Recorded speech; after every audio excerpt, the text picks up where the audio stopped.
Olá, mulheres! Hoje já vamos para o capítulo de número 2 do livro Humildade, A Beleza da Santidade, da editora dos Clássicos. E eu quero te desafiar a não somente estar escutando o áudio, estar lendo os resumos, mas também estar orando para que Deus possa mesmo entrar no seu coração, trabalhar mesmo na sua vida, porque o aprendizado ele é para isso. E eu peço muito a Deus que me dê um coração ensinável e um coração assim que seja totalmente tocado e transformado pelo Senhor. Vamos lá? Humildade, o segredo da redenção. Tende em vós o mesmo sentimento que houve também em Cristo Jesus, que a si mesmo se esvaziou, assumindo a forma de servo, e a si mesmo se humilhou, tornando-se obediente até a morte, e morte de cruz. Pelo que também Deus o exaltou sobremaneira. Filipenses 2:5, 7b, 9a. Nenhuma árvore pode crescer se não for na raiz da qual brotou. Ao longo de toda a sua existência, ela pode viver somente com a vida que estava na semente que lhe deu existência.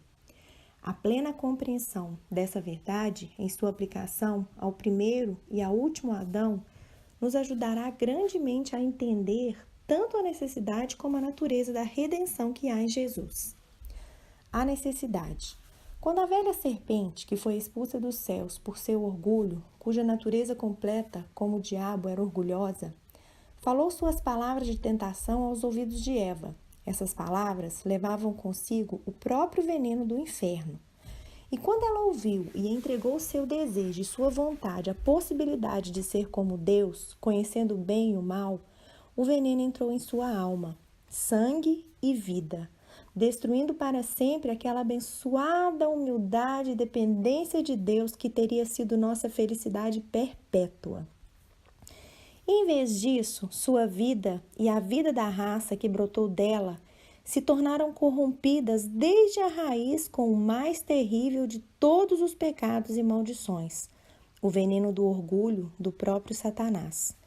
Todas as desgraças das quais o mundo tem sido o cenário, todas as suas guerras e derramamento de sangue entre as nações, todo o egoísmo e sofrimento, toda ambição e inveja, todos os seus corações partidos e vidas amarguradas, com toda a sua infelicidade cotidiana, tem sua origem no que este orgulho maldito e infernal, seja o nosso próprio ou o de outros, nos trouxe. É o orgulho que faz a redenção necessária. É do nosso orgulho que precisamos, acima de todas as coisas, ser redimidos. E nossa compreensão da necessidade de redenção vai depender grandemente de nosso conhecimento da terrível natureza do poder que entrou em nosso ser. Nenhuma árvore pode crescer se não for na raiz da qual brotou. O poder que Satanás trouxe do inferno e lançou para dentro da vida do homem está operando diariamente, a todo o tempo, com grande poder por todo o mundo. Os homens sofrem por sua causa, eles temem, lutam e fogem disso e ainda não sabem de onde isso vem e de onde provém sua terrível supremacia. Não é de admirar que eles não sabem onde ou como isso deverá ser vencido. O orgulho tem sua raiz e força em um terrível poder espiritual, tanto fora de nós como dentro. Tão necessário como confessá-lo e lamentá-lo como sendo nosso próprio é conhecê-lo em sua origem satânica. Se isso nos leva a um desespero completo de absolutamente subjugar e expulsar esse orgulho, isso nos levará o quanto antes ao único poder sobrenatural, no qual nossa libertação poderá ser encontrada, a redenção do Cordeiro de Deus. A batalha desesperada contra a atuação do ego e do orgulho dentro de nós pode realmente tornar-se ainda mais desesperadora quando pensamos no poder das trevas por trás de tudo isso. Mas o desespero completo irá preparar-nos melhor para recebermos e aceitarmos um poder e uma vida fora de nós mesmos, que é a humildade dos céus, tal como foi trazida para baixo e para perto pelo Cordeiro de Deus, a fim de expulsar Satanás e seu orgulho. Nenhuma árvore pode crescer se não for na raiz da qual brotou. Assim como precisamos olhar para o primeiro Adão e sua queda para conhecer o poder do pecado dentro de nós, precisamos conhecer também o último Adão e o seu poder para nos dar interiormente uma vida de humildade tão real e permanente e dominante quanto tem sido a do orgulho. Temos nossa vida de Cristo e em Cristo tão verdadeiramente, de fato mais verdadeiramente como de Adão e em Adão.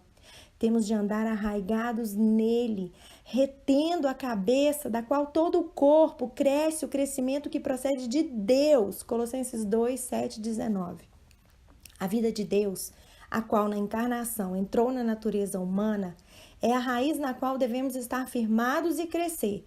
É o mesmo poder grandioso que trabalhou lá e, desde então, ruma para a ressurreição, que trabalha diariamente em nós. Nossa única necessidade é estudar e conhecer e confiar na vida que foi revelada em Cristo como a vida que agora é nossa e espera por nosso consentimento para ganhar possessão e domínio de todo o nosso ser. Com isso em vista, é de inconcebível importância que tenhamos pensamentos corretos do que Cristo é, do que realmente o constitui como Cristo e especialmente do que pode ser considerado como sua característica principal, a raiz e a essência de todo o seu caráter como nosso Redentor. Não pode haver senão uma resposta, é a sua humildade. O que é a encarnação? Seu esvaziar a si mesmo e ter se tornado homem, senão sua humildade celestial? O que é a sua vida na terra, o seu assumir a forma de um servo, senão a humildade? E o que é a sua expiação, senão a humildade? A si mesmo se humilhou, tornando-se obediente até a morte. E o que são sua ascensão e sua glória, senão a humildade exaltada ao trono e coroada de glória?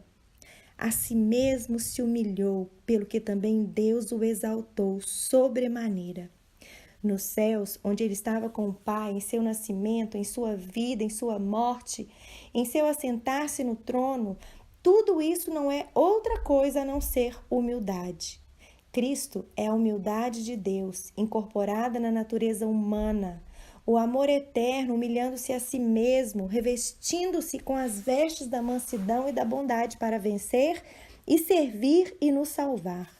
Como o amor e condescendência de Deus fazem dele o benfeitor e auxiliador e servo de todos, assim Jesus, por necessidade, se tornou a humildade encarnada. E assim, mesmo no centro do trono, ele é o manso e humilde Cordeiro de Deus. Se isso for a raiz da árvore, sua natureza tem de ser vista em cada ramo, folha e fruto. Se a humildade for a primeira, a graça toda inclusiva da vida de Jesus, se a humildade for o segredo de sua expiação, então a saúde e a força de nossa vida espiritual dependerão inteiramente de colocarmos essa graça em primeiro lugar também. E fazer da humildade a principal coisa que admiramos nele. A principal coisa que pedimos dele, a única coisa pela qual sacrificamos tudo mais. É de se admirar que a vida cristã seja tão frequentemente fraca e infrutífera.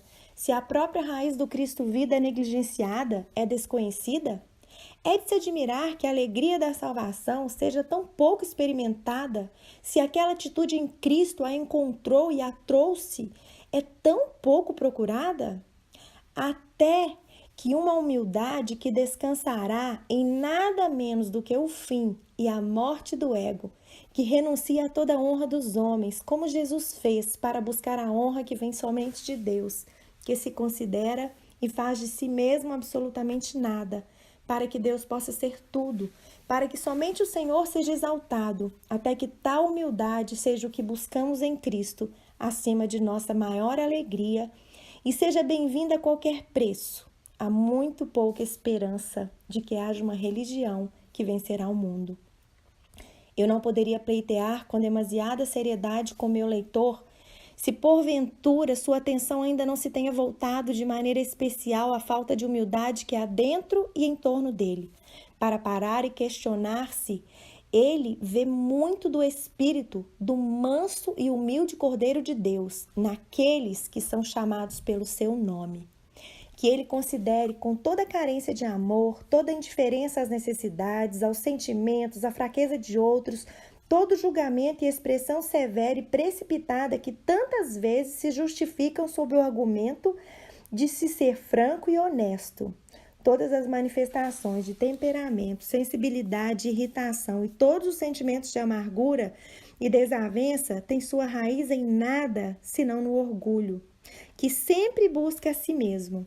Então seus olhos serão abertos para ver como um orgulho tenebroso, para não dizer um orgulho diabólico, penetra em quase todo lugar, sem excluir as assembleias dos santos.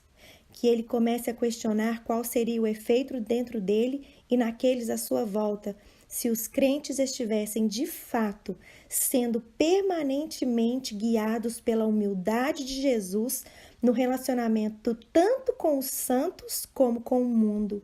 E que ele diga se o clamor de todo o nosso coração, noite e dia, não teria de ser que a humildade de Jesus esteja em mim e em todos ao meu redor.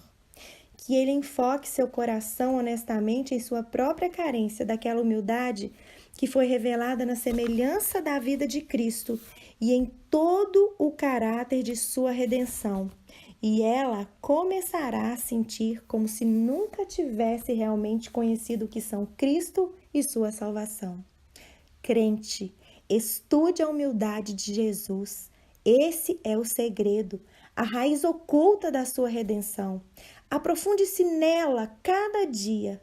Creia com todo o seu coração que esse Cristo, a quem Deus lhe deu, assim como sua humildade divina fez o trabalho para você, também entrará para habitar e operar em você e para fazer o que o Pai deseja que você seja.